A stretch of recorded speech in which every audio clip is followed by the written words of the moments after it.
aqui, ó, só vira pra cá, canta comigo aqui. Nossa, voltou no fundo, né? Passa. Vai lá, vamos puxar o quê? Vamos falar sobre obediência, gente. A importância da obediência. Que música que você acha que cabe aqui, a importância da obediência. Que música que nos cantar. Não, legal. Puxa aí. Vamos falar de obediência. É uma sociedade legal. Vocês cantam. Não é? Obediência a Deus.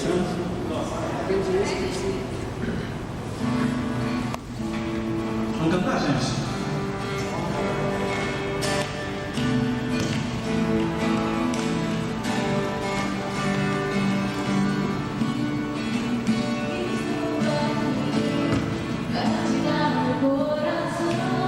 Eu já não posso mais viver sem ti.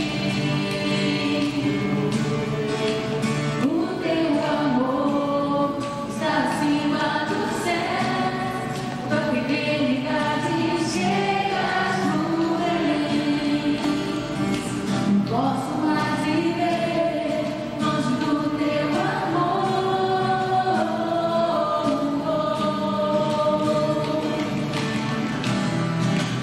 Com teu poder que transforma minha vida para o teu louvor.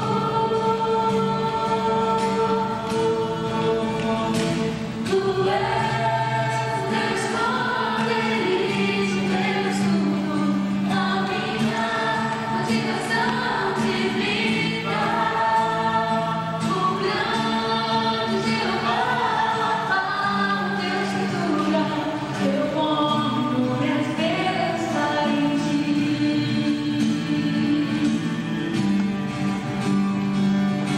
Alguém não sabe a música? Todo mundo sabe? Estou aqui para te dar meu coração. Eu já não posso mais viver sem ti. O seu amor está acima dos céus. Tua fidelidade chega no Belém. Não posso mais viver longe do teu amor.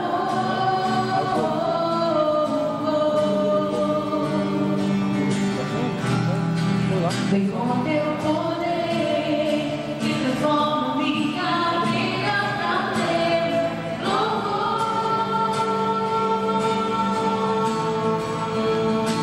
Tu és meu esconderijo, meu escudo, a minha motivação de vida.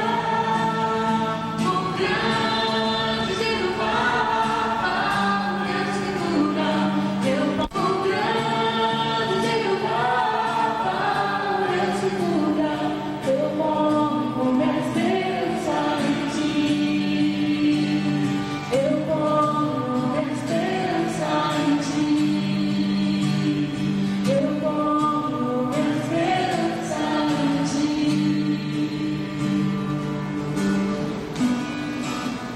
Glória a Deus. Pastor, já posso caminhar? Você precisa de horas de tempo?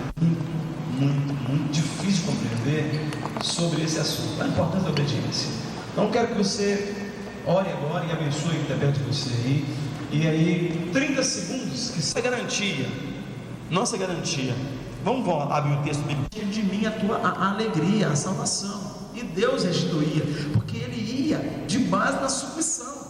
Saul foi rejeitado porque não se submetia, não conhecia a cadeia de submissão, e não sabia o que era obediência, não merecia o reis.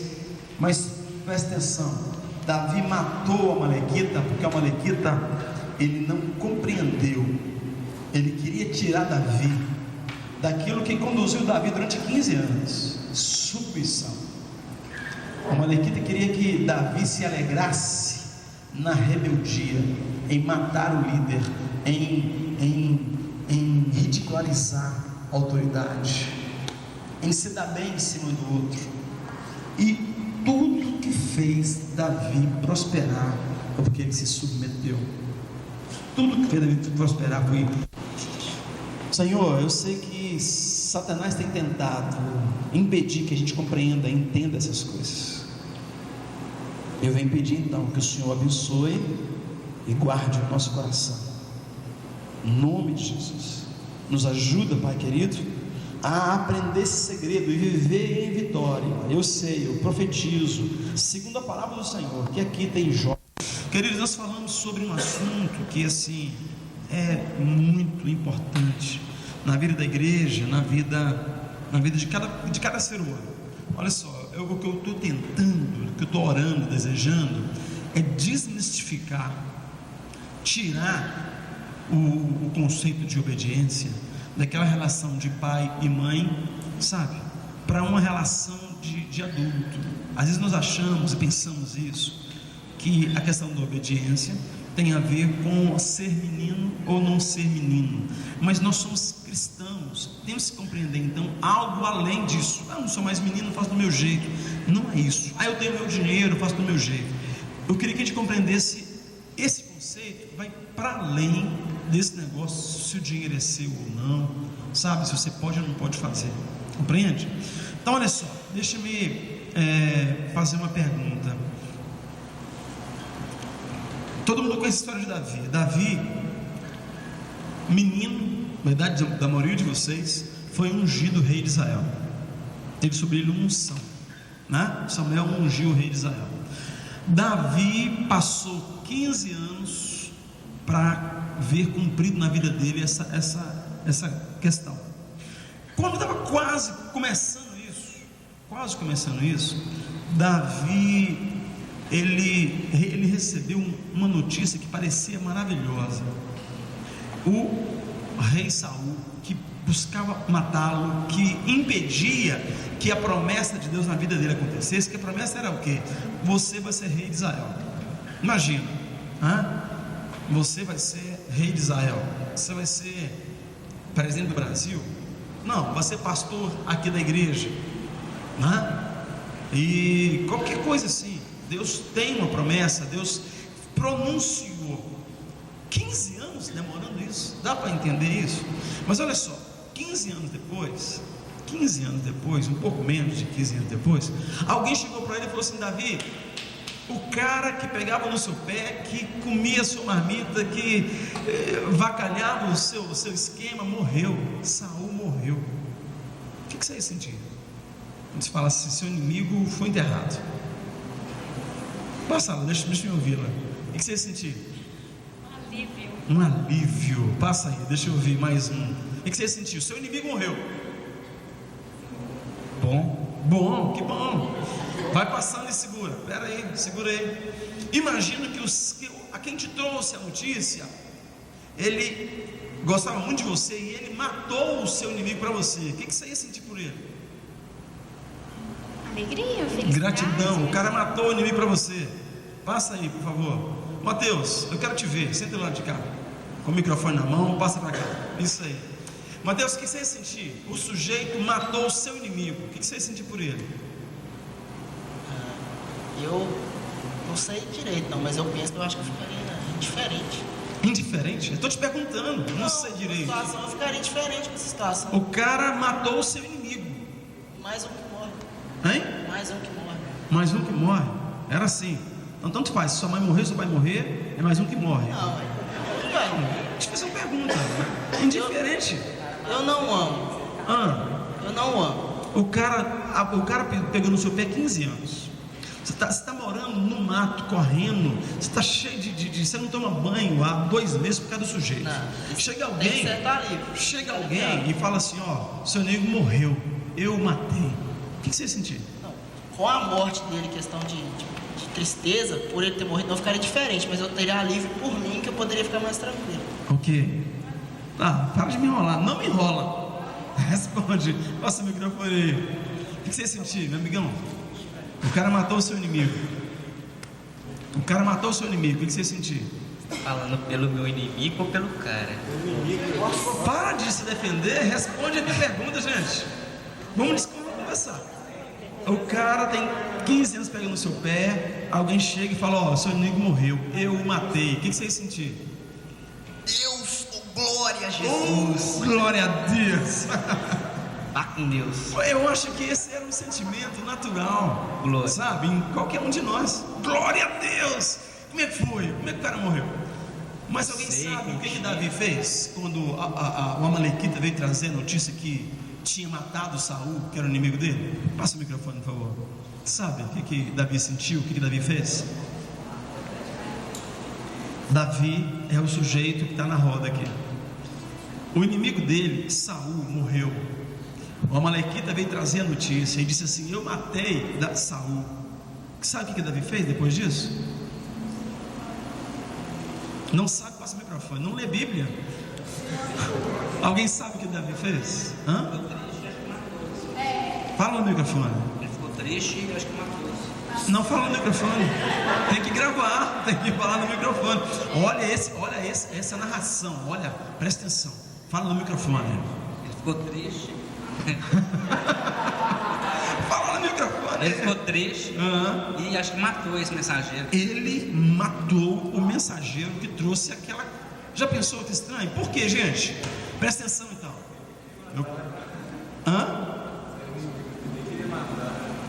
Pois é, mas o Amalequita matou o inimigo dele. Porque você tirou o meu prazer? Não foi por isso. Foi por isso. Então pensem em Davi, pensem nessa história, para a gente poder caminhar com essa discussão, que vai ser breve, tá? Sobre a obediência. Então abre a Bíblia comigo em 1 Coríntios capítulo 10. Enquanto você abre, deixa eu te lembrar algumas coisas importantes, gente. O que eu já falei? Nós somos um grupo de adolescentes, de jovens, pais, né? O Bonitão e o Marcelo ali somos pais. Temos um lugar de paz em relação a vocês. Queria que vocês compreendessem algumas coisas. Não há pecado maior no reino de Deus, mais feio do que a rebelião. Quando a gente fala de obediência, a gente não está falando daquela situação assim de você ser um cordeirinho fazendo tudo que o outro quer, inclusive os seus pais. Não é essa a questão. Queria que vocês compreendessem a nossa proposta aqui. Por outro lado, não há nada mais importante, se não há pecado mais feio do que a rebelião, não tem nada mais importante do que a submissão no reino de Deus, tá? Vamos ler o texto de 1 Coríntios 10. O microfone está onde? Raquel, leia aí, por favor. 3 versículos. De 1 a 3. Irmãos, eu quero que vocês lembrem do que aconteceu com os nossos antepassados que seguiram Moisés. Todos foram protegidos pela nuvem e passaram pelo Mar Vermelho. Como seguidores de Moisés, eles foram batizados na nuvem e no mar. Todos comeram da mesma comida espiritual. Foram batizados na nuvem e no mar. Todos comeram da mesma comida espiritual. Muito bem. E beberam da mesma bebida espiritual. Bebiam da rocha espiritual que os acompanhava. Essa rocha era quem? Cristo. Contudo, Deus não se agradou da maioria deles. Presta atenção nisso, tá? Por isso, os seus corpos ficaram espalhados no deserto. Essas coisas ocorreram como exemplo para nós, para que não cobicemos coisas más como eles fizeram. Que coisas más? Atenção, não sejam idólatras, como alguns deles foram, conforme está escrito: o povo se assentou para comer e beber, e levantou-se para se entregar à farra. Não pratiquemos a imoralidade, como alguns deles fizeram. Num só dia morreram 23.000. Não devemos pôr o Senhor à prova, como alguns deles fizeram, e foram mortos por serpentes. E não se queixem, como alguns deles se queixaram, e foram mortos pelo destruidor. Essas coisas aconteceram a eles como exemplos, e foram escritas como advertência para nós, sobre quem tem chegado o fim dos tempos. Assim, aquele que julga estar firme, cuide-se para que não caia.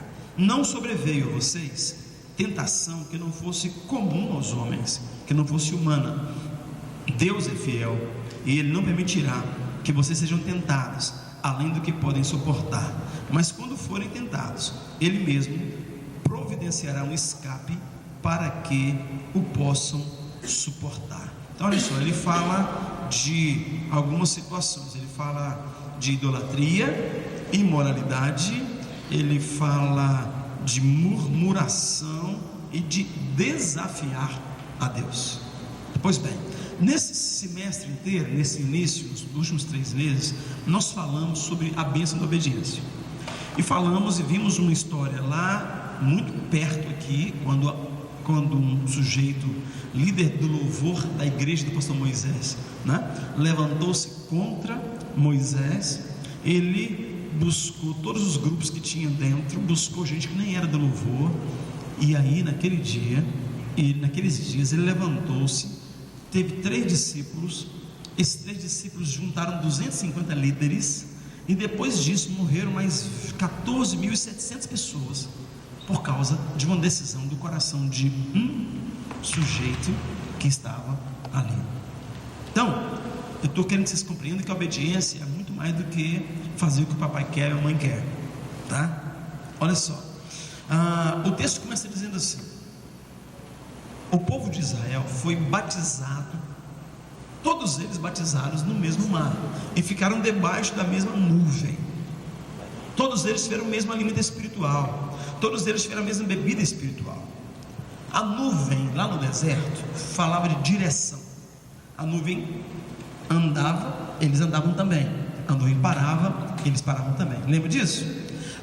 O mar falou do batismo, muito parecido com o batismo que vocês, o último batizando aqui foi aquele rapaz ali, e aí o batismo no mar é parecido com o batismo dele. Do lado de cá eles eram escravos no Egito, do lado de lá eles eram cidadãos livres em Deus. O batismo no mar tem o significado do batismo que você submeteu no passado. Mesmo alimento espiritual, o maná simbolizava o que, gente?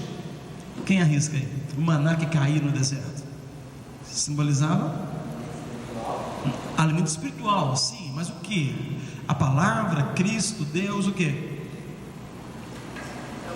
O Espírito Santo é a água. A água que saía da rocha simbolizava o Espírito Santo, porque ali era como a igreja hoje. Então, o maná era a palavra é Cristo, tá certo? A água que saía da rocha era o Espírito Santo. O povo no deserto era como a igreja hoje. Eu queria que se compreendesse isso. A igreja no deserto é como a igreja hoje, e a igreja hoje é como a sua família. E aí, todos os níveis de relacionamento com Deus tem esse negócio chamado submissão e obediência, que nós temos que atentar para sermos bem-sucedidos nas nossas vidas. Então eles foram batizados na nuvem e no mar, direção e redenção. Mesmo o alimento espiritual, o maná é Cristo, a mesma bebida espiritual, a água é o Espírito Santo. Mas o texto fala o seguinte, deixa eu abrir aqui para você me acompanhar, se você está com a Bíblia aberta. Muitos desagradaram a Deus. Por quê, gente? Que muitos desagradaram a Deus. Isso eu quero pensar com vocês. Olha só, eles comeram o mesmo pão, todos batizados na mesma igreja, comendo a mesma comida. Se fosse hoje, vinham no sábado na conversa da moçada, mas alguns desagradaram a Deus. Diz o texto aqui no versículo 5: contudo Deus não se agradou da maioria deles, por isso muitos deles ficaram agarrados no deserto. Presta atenção, no reino de Deus não tem diferença quem é fraco, quem é forte. Não temos que temer os fortes, não temos que nos preocupar com os fracos. A grande preocupação no reino de Deus é quem se submete e quem se rebela. A rebelião é o único inimigo seu. Mas eu não estou bem na escola. Se você for uma pessoa que se submete a Deus, as coisas vão acontecer na sua vida, no processo da sua vida. Mas eu não tenho habilidade em algumas coisas importantes na igreja. Eu não sei falar no microfone. Eu não sei tocar, eu não sei cantar, coisas assim. Meu querido, se você não tem um coração rebelde, as coisas vão acontecer na sua vida. Eu queria que você compreendesse isso. Lá no deserto aconteceu uma coisa. Deus trouxe o povo lá do Egito e tinha para eles um projeto muito lindo. Quem acreditou e se submeteu, superou todos os problemas. Quem não se submeteu teve todos os problemas da vida, todos os problemas. Voltando para o rapazinho lá, o amalequita que matou Saul. Primeiro, ele matou Saul. Lembra para mim aí? Ele matou Saul, sim ou não? Quem acha que aquele amalequita que trouxe a notícia para Saul, para Davi, ele matou Saul? André, responde para mim. Leva lá, Raquel, o microfone lá para o André, por favor. André, o amalequita chegou para Davi e falou assim: ó, matei o homem que te enchia o saco, que roubava a sua paz. O que Davi fez com ele? Com o Amalequita? Eu acho que mandou matar. Mandou matá-lo, exatamente. Mas ele tinha matado Saul mesmo? Não. Ele queria se aproveitar, porque sabia que o cara era inimigo de Davi, e ele viu Saul morto, veio trazer a notícia que ele ganhou uma medalha. Ele não sabia desse conceito de obediência e submissão. Davi era um homem que vivia debaixo de submissão e obediência. Portanto, aquele que matou ou queria se aproveitar, teve alegria na morte de um homem que era autoridade sobre ele, ele puniu aquele sujeito como se pune um rebelde. Coisa difícil de compreender, mas vocês têm que entender isso. No reino de Deus não tem forte nem fraco. No reino de Deus tem obediente e rebelde. Davi teve muitas oportunidades de matar Saul. Quem lembra de uma oportunidade que Davi... Neguinho, faça rodar o microfone para cá. Aí, para no meio, essa moça bonita aí. Você lembra uma oportunidade que Davi teve de matar Saul? Lembro não. Não lembra? É muito engraçada a história. Ele estava perseguindo Saul. Quando Saul teve dor de barriga, entrou na caverna para fazer uma aliviada. Número 2. Sabe quem estava dentro da caverna? Davi, escondido dentro da caverna. Você acha que os soldados de Saul iam entrar com um cara no banheiro, na intimidade? Não ia, ele entrou sozinho. E dentro da caverna estava Davi e os homens dele. Se você fosse Davi, você mataria Saul, seu inimigo? Se eu tivesse com muita raiva, eu poderia pensar em matar. Eu acho que qualquer um pensava em matar. O próprio Davi pensava em matar. Mas Davi conhecia essa história que eu quero mostrar para vocês. Ele sabia que aquele homem, apesar de ser doido, Saul estava jogando pedra, Saul estava louquinho da Silva, mas ele tinha sobre ele uma autoridade que Deus deu a ele. Então, não era por causa de Saul, mas por causa da autoridade que Saul tinha. Davi não pôs a mão em Saul. Ele até mostrou, ele cortou um pedaço da roupa de Saul. Saul vestiu a roupa rasgada, saiu da caverna. Depois Davi falou: olha, tá vendo, eu não quero matá-lo, né? Mas você, com raiva, eu acho que qualquer um de nós o faria, né? Um sujeito perseguindo você, vem, além de tudo, avacalhando a sua caverna, né? O sujeito infestou a caverna onde você estava escondido, merecia morrer só por causa disso, mas Davi não o matou. Então, gente, trazendo Davi e essa história aqui, a igreja de Corinto era uma igreja jovem como vocês, e tinha muitos problemas, como nós temos problemas. Davi vem como modelo para essa igreja, para a igreja de Corinto e para nós hoje. Presta atenção, para falar sobre obediência. Olha nossos riscos. Paulo falava que o povo foi batizado, nós também fomos batizados. O povo tinha o maná, a palavra, nós temos a palavra que simboliza Cristo. O povo tinha a rocha onde saía água, simboliza o quê? O Espírito Santo, nós temos o Espírito Santo. Por que aquele povo desagradou a Deus tanto? Passa o microfone para cá, por favor, para aquela nova loura da história. Ô loura, quem é essa moça perto de você? É a Bianca, minha amiga de Valadares. Ô Bianca, bem-vinda, né? Bem-vinda mesmo. Por quê? Porque que eles tinham o Espírito Santo como nós, a palavra como nós, batizados como nós, direção de Deus. Eles tinham a nuvem, vocês têm o pastor Marcelo. Marcelo é a nuvem. né? Que dá direção, o sujeito que conduz vocês aqui. Por que eles agradaram a Deus? Por que desagradaram a Deus? Porque eles eram divididos. Porque eles eram divididos? Pergunta ou resposta? Porque eles eram divididos. A igreja de Corinto era dividida, né? E qual que é a raiz da divisão, dessa divisão? O que está por detrás da divisão? Rebelião. Então vai prestando atenção nisso. Por que Davi não matou Saul? Porque ele sabia disso. Ele sabia que por mais que ele tivesse razão, se ele matasse Saul, ele estava em condenação. Tá? Amanhã é dia das mães. Todo mundo puxa saco de mãe amanhã, né?